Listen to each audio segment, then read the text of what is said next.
Shalom, sweet people. I am Maker Strong. My Maker makes me strong. And this is part 2 of my shadow work video.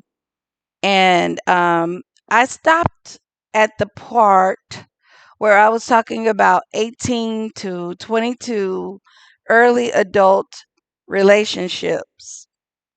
And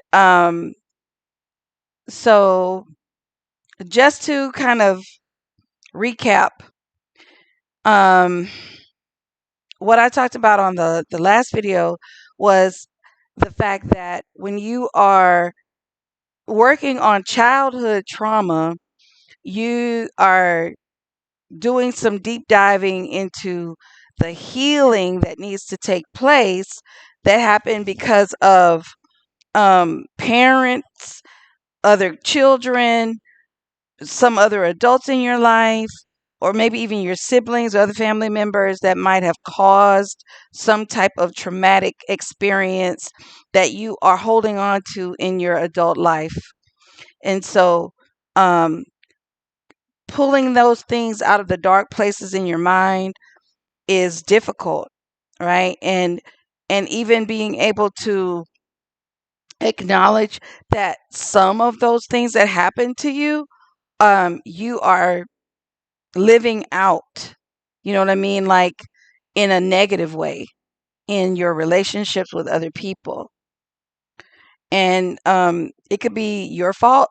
It could be things that you did as a child to other people. You could have been the bully sibling. You could have been the sibling that did, or you could have been the cousin or the older kid that bullied, or you could have been the one that was the menace of the neighborhood. You could have been that person, right?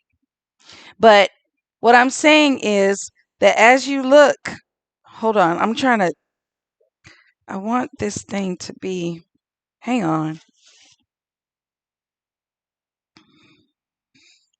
Okay.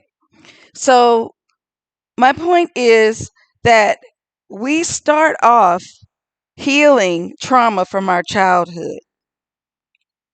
And then once we get, are we going to be completely healed ever? I don't know. But I do know that there's a certain place where you can feel a sense of relief and a sense of being able to go on, to move forward with your journey and say, you know what, I forgive those things that other people did, and I forgive the things that I did, and I can move on, right?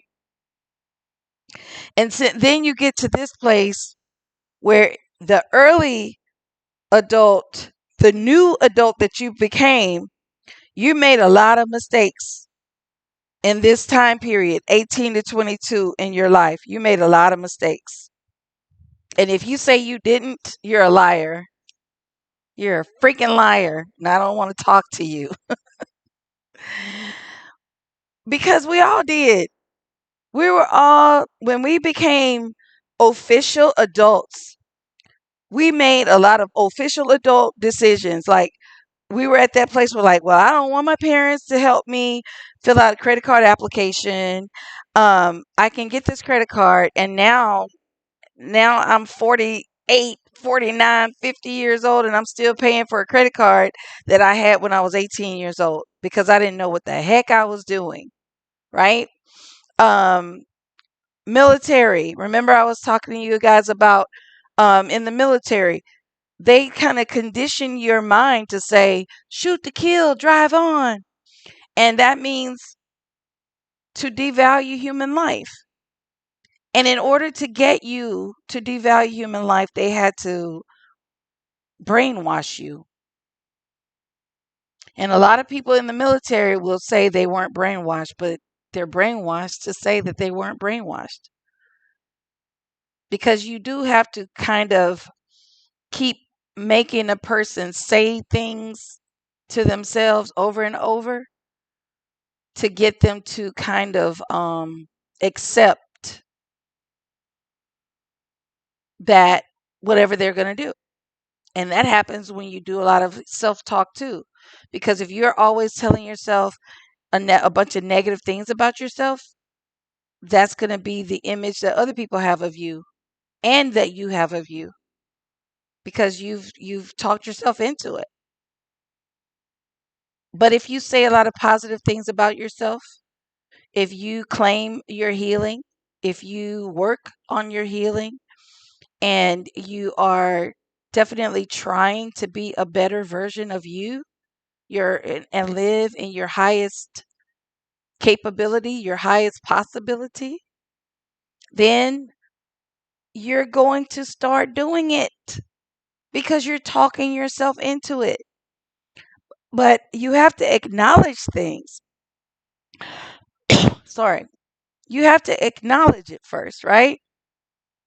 So if you are having a hard time simply being able to say, yeah, they did do that to me, I was brainwashed, then acknowledging it is going to hopefully take you to that place that you can say, now I need to throw out the garbage. I need to throw the junk out. Um, Things you might have done when you're 18 and 22, you could have started smoking, doing drugs. You could have started racing in a car. And I don't mean racing like as a job, but I mean like just being dangerous and reckless in your because you don't care about your life. You think you're going to live forever. And you think you're invincible, right? And because you think you're invincible and all the bad things that has happened to everybody else, but it's not going to happen to you, and maybe it didn't happen to you, now you think nothing bad will ever happen to you, and it shapes how you relate to other people. So it's like, okay, I need to talk that out. I need to get that place healed because I do need to love myself. Not saying that I can't take any risk, right? And do things that thrill me. I'm not saying I can't do that, but I have to have at least some love for my legacy, some love for myself to want myself to go on to the next day, and not throw all caution to the wind and not care what's going to happen to me tomorrow,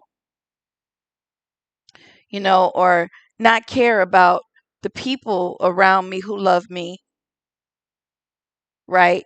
To say, well, I don't care if they love me. I'm still just doing this for me. That's a very immature mindset. That means that you're still kind of maybe in that 18 to 22 range where you're still just kind of living for you and it doesn't matter, you haven't done this work. It's obvious. It's like it just stands out. It's so obvious when people haven't done this work. All right. Then the next one was team interactions.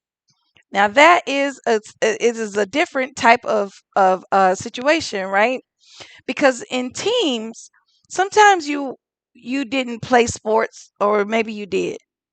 But if you were ever on a team of any type, um, usually you will recognize where your position is on the team, and like it doesn't matter what team it is, your job team or sports team, you're usually going to fall into one of those categories where you're a good player or you're not a good player, or you're that person that's a supporter of the team, or you're the cheerleader of the team, you're the captain of the team, you're the ideas person of the team, or you're the lazy person that doesn't do anything. You just let everybody do the work and then you take credit with everybody when it's done. And then analyzing all of those positions and where you are, why are you always that person? Do you want to switch that, or do you want to become an expert in that area because maybe that's your strength? Or is it that you just don't want anybody else to have control of that area? These are things that only you can answer for yourself, right? So you have to do the work.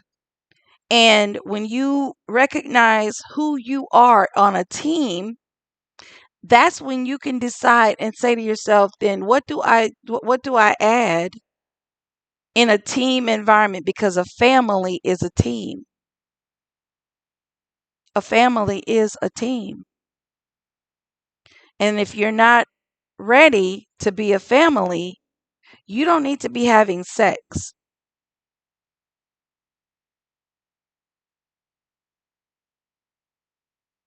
Just that's you just don't need to be doing it. If you're not wanting a child and you don't have a vasectomy if you're a guy, or if you don't have your tubes tied, or you're not infertile or anything like that, if you could possibly have a child and you don't want one, stop having sex. Or if you're married and you don't want to have a child, then make yourself infertile. Why are you bringing a child into an environment that's not going to be conducive to them having a good, healthy, wholesome childhood? And you don't want to be a part of the team that makes that child's life a good life, you know? So if a person hasn't done this work and they haven't figured out what their place is on the team, who they are in the team, you can kind of tell from the way that they approach you. And you can kind of see that they're in that level of immaturity where they don't even know what they are, who they are in this team dynamic. And so when they don't know that, and they are just out there and they are just wandering, let's just say that they're not dealing with any childhood trauma. They're healed from whatever childhood things are going on, and they've already kind of come into um some type of happiness with 18 to 22 situations that happen with that, and they're dealing with that. Now they're in this place of, I don't really know who I am. If I were to come into your life, I'm not the leader, I'm not the supporter, I'm just the person that just wants to have sex with you because I'm just horny right now. That makes celibacy easy for me. you know I'm not saying we are going to be a team, but to know your place on the team is important. And if you don't know it, I'm going to leave you alone so you can figure it out, because it's not easy to finesse somebody who has done the work on themselves and they know their value.